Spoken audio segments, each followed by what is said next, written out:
Bagaimana jika saya katakan bahwa di awal tahun 2000-an, pesepak bola paling terkenal selain David Beckham adalah Hidetoshi Nakata? Terdengar mengejutkan bukan? Tapi menurut berbagai laporan masa lalu, fakta ini memang benar adanya. Nakata adalah pesepak bola Asia pertama yang tidak hanya menarik perhatian di Eropa, tetapi juga membawa kejutan besar di Jepang, di mana pada saat itu bisbol adalah olahraga yang paling populer. Sepak bola nyaris tidak punya peluang untuk bersaing. Nakata bahkan memilih sepak bola daripada bisbol karena terinspirasi oleh komik Kapten Tsubasa. Ia melihat sepak bola sebagai olahraga dari dunia lain. Saat tubuh besar, ia tak punya panutan atau pahlawan sepak bola yang bisa ditiru, karena ia bahkan tak tahu mereka ada. Mungkin itulah sebabnya ia tak pernah menyadari bakat luar biasa yang dimilikinya.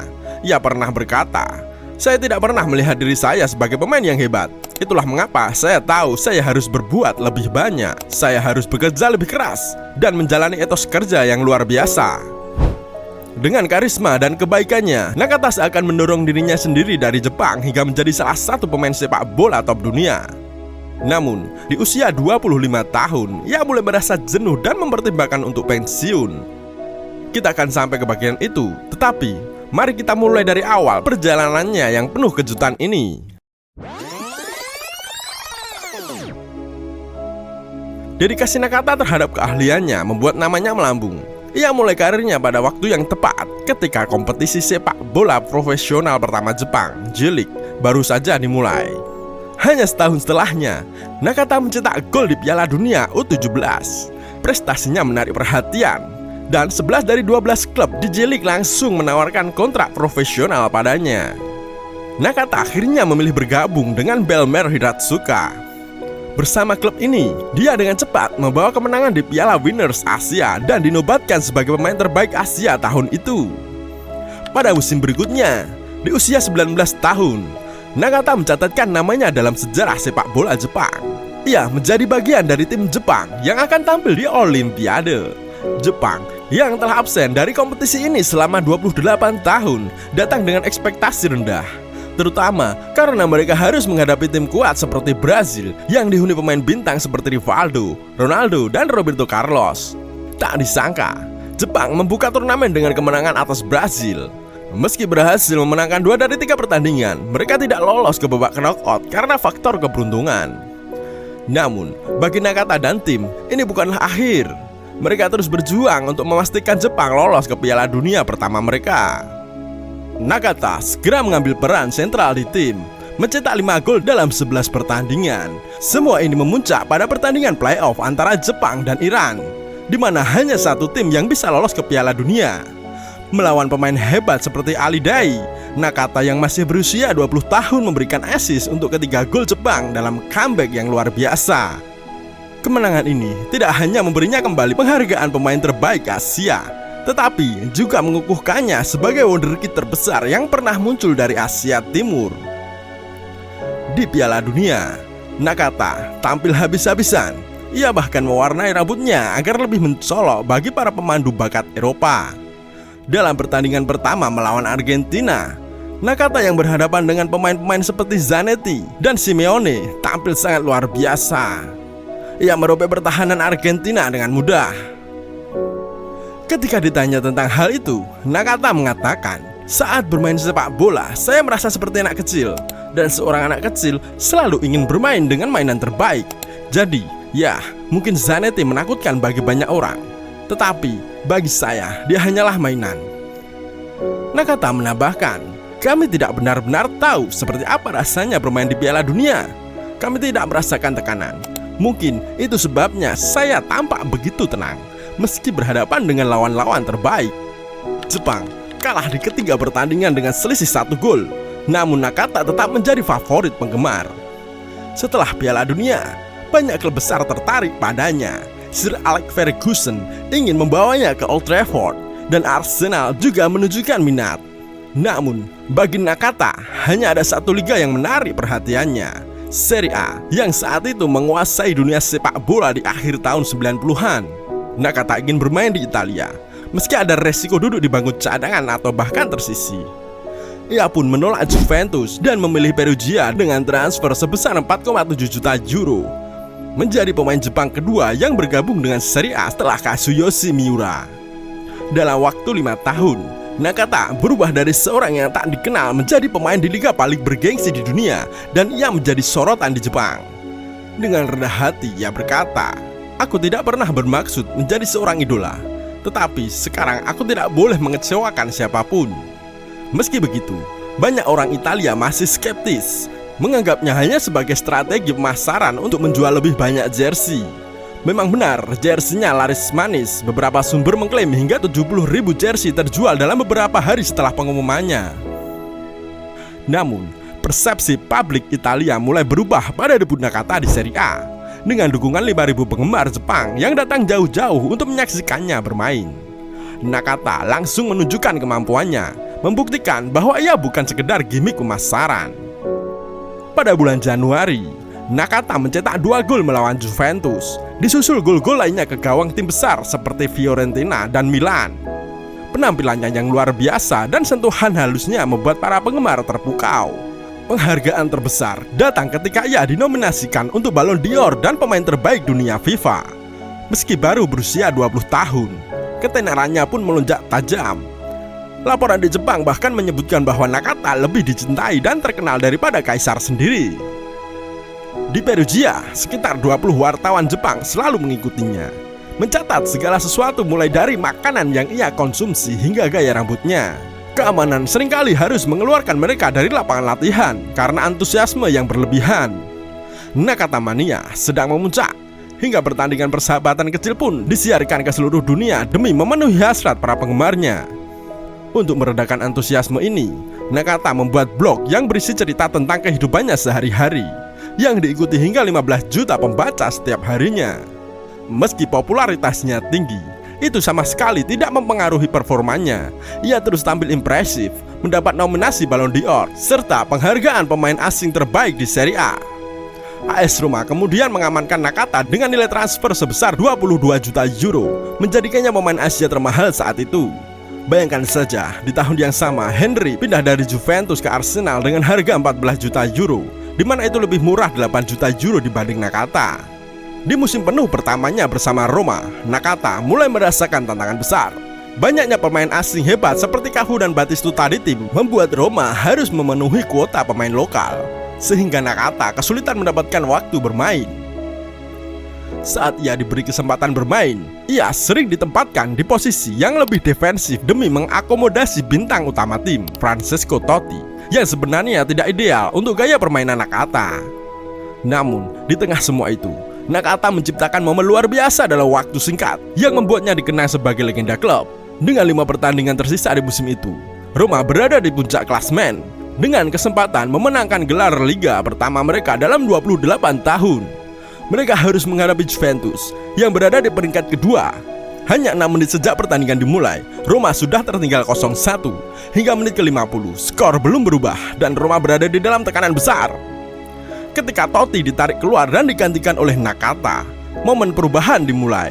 Dengan sentuhan pertamanya, Nakata melepaskan tembakan spektakuler dari luar kotak penalti, mempermalukan kiper Juventus, Edwin van der Sar. Tak hanya itu, ia juga memberikan assist krusial yang membuat Roma menyamakan kedudukan di menit-menit terakhir. Momen ini mengangkat status Nakata di mata penggemar Roma. Namun, ia juga dihadapkan pada keputusan sulit tentang masa depannya, terjebak antara ambisinya dan tuntutan taktis yang memaksanya bermain di luar posisi idealnya. 2 pertandingan terakhir Roma melawan Napoli dan Parma sangat krusial. Namun, bertepatan dengan Piala Konfederasi di Jepang, Nakata dan Roma mencapai kesepakatan. Ia akan melewatkan pertandingan melawan Napoli untuk dapat bermain di babak penyisihan grup turnamen tersebut, lalu segera kembali. Namun, melawan segala prediksi, Jepang berhasil menempati posisi pertama di grup mereka, mengalahkan Brazil. Sementara itu, Roma hanya mampu bermain imbang melawan Napoli, namun masih bisa diterima. Setelah negosiasi lebih lanjut, Nakata diizinkan untuk melewatkan beberapa sesi latihan tambahan agar ia bisa bermain di semifinal Piala Konfederasi. Dalam pertandingan itu, Nakata tampil luar biasa dan membawa Jepang ke final. Di titik ini, Nakata dihadapkan pada pilihan sulit, melanggar kesepakatan dengan Roma untuk tetap di Jepang dan bermain di final, atau kembali ke Italia untuk menyelesaikan musim bersama Roma.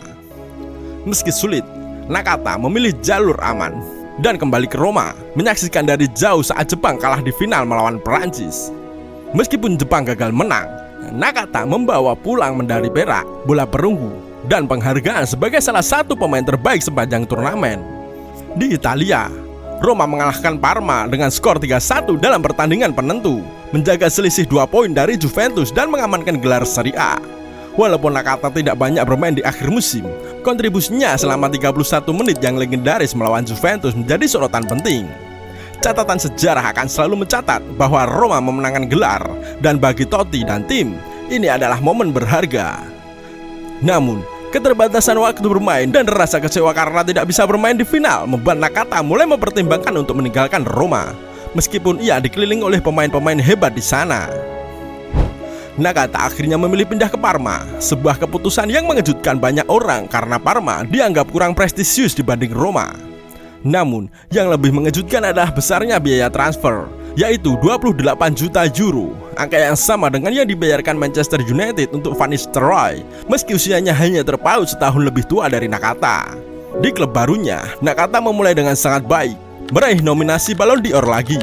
Meski Parma kesulitan di Liga dan gagal lolos ke kompetisi Eropa, Nakata memberikan momen bersejarah dengan mencetak gol dalam final Coppa Italia. Dengan prestasi ini, Nakata menjadi pemain Jepang tersukses sepanjang masa. Di tanah airnya, ketenarannya melesat tanpa batas. Wajahnya menjadi ikon yang dapat dipasarkan untuk berbagai merek, seperti Coca-Cola, Canon, Mastercard, dan Subaru. Buku tentang dirinya terjual ratusan ribu eksemplar di Jepang, menjadikannya lebih dari sekedar pemain sepak bola, melainkan sebuah fenomena budaya. Nakata telah berubah dari sekedar tren menjadi ikon budaya besar di Jepang. Negara ini belum pernah memiliki seorang bintang seperti dirinya, sehingga mereka memanfaatkan ketenarannya secara maksimal untuk mendukung citra Jepang sebagai tuan rumah bersama Korea Selatan di Piala Dunia yang telah direncanakan bertahun-tahun sebelumnya. Waktu itu sangat tepat. Ketika ketenarannya mencapai puncaknya, turnamen ini mulai mempromosikan sepak bola Jepang dan memperkenalkan budaya mereka ke seluruh dunia. Di Piala Dunia, Jepang mulai dengan hasil imbang impresif melawan Belgia, lalu memperkuat posisi mereka dengan kemenangan atas Rusia. Nakata tampil gemilang dalam pertandingan melawan Tunisia, mencetak gol kedua dan membawa Jepang ke babak knockout untuk pertama kalinya. Sayangnya, di babak 16 besar, mereka dikalahkan oleh Turki, yang saat itu tampil sebagai kuda hitam turnamen. Namun, Nakata berhasil masuk ke dalam tim terbaik turnamen dan memperoleh 1 nominasi terakhir sebagai pemain terbaik FIFA. Ketika kembali ke Parma, Nakata mendapati bahwa klub telah berubah. Kedatangan pemain seperti Adriano dan Mutu membawa perubahan besar di tim. Meskipun Parma tampil baik dan finish di posisi kelima, suasana di ruang ganti sangat berbeda dari sebelumnya. Nakata merasakan adanya perubahan mentalitas dalam tim yang tak lagi sejalan dengan dirinya. Nakata selalu merasa timnya adalah keluarga besar. Namun suatu saat hal itu berubah, dan perubahan tersebut sangat membebaninya. Ia melihat rekan-rekannya kini lebih sibuk dengan citra dan gaya hidup selebritas, bukan permainan itu sendiri. Bagi Nakata, yang bermain sepak bola murni karena kecintaannya, perubahan ini sangat mengganggu. Selain itu, pelatih barunya, Cesar Prandelli, menempatkannya di posisi yang terlalu defensif, sehingga ia sulit memaksimalkan kemampuannya. Mereka sering berselisih saat latihan, dan perlahan Nakata mulai kehilangan semangat terhadap sepak bola. Hanya 18 bulan setelah penampilannya yang memukau di Piala Dunia, Nakata dipinjamkan ke Bologna. Meski ia menghadapi masalah cedera, Nakata tetap menjadi kunci Bologna terhindar dari degradasi. Sayangnya, Parma yang saat itu berada di ambang kebangkrutan tidak memberi kesempatan pada Nakata untuk kembali. Bahkan saat ia rela melepas gajinya yang tertunda, Parma tetap menutup pintu. Nakata pun berlabuh di Fiorentina, namun keadaan tak kunjung membaik. Ia terus berjuang menemukan kebahagiaan di lapangan, hingga tragedi menimpanya ketika pelatih yang ia hormati, Prandelli, mengalami kesulitan besar. Dan Prandelli pun diumumkan menjadi manajer Fiorentina selanjutnya. Hal ini tentu membuat Nakata tak nyaman. Ia merasa tertekan dan mempertimbangkan untuk pindah ke Inggris. Meskipun tawaran dari United atau Arsenal tidak datang, ia bergabung dengan Bolton. Para penggemar penasaran dengan kolaborasi Nakata dan JJ Okocha di tim yang sama, namun kenyataannya jauh dari harapan. Di bawah arahan Sam Allardyce dan formasi Kaku 442, Nakata sulit mengekspresikan gaya permainannya yang teknikal. Kecintaan Nakata pada sepak bola perlahan sirna pada usia 28 tahun. Ia membuat keputusan pribadi. Setelah tampil di Piala Dunia musim panas itu, ia akan pensiun. Sayangnya, Piala Dunia terakhirnya berubah menjadi pengalaman pahit saat Jepang dikalahkan Brazil.